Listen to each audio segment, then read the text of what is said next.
Bismillahirrahmanirrahim. Mas'alatun ay hadhi mas'alah.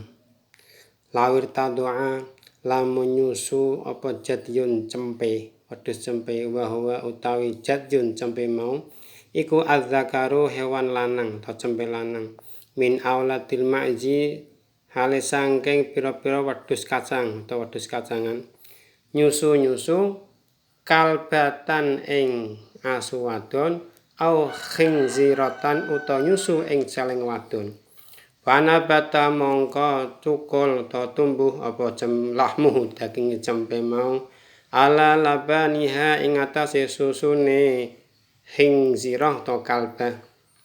Ait arobat kese mundak-mundakake apa jadyun atau cempe mau wasaminalan lemu apa cempe mau semakin tumbuh besar minhu saking laban saking susune asu atau susune khinzir lam yang jus mongko ora najis apa jadyun apa cempe mau alal asoy ing atase kaul kang luwih sahih tetap hukume suci tidak najis menurut kaul yang sahih wallahu a'lam.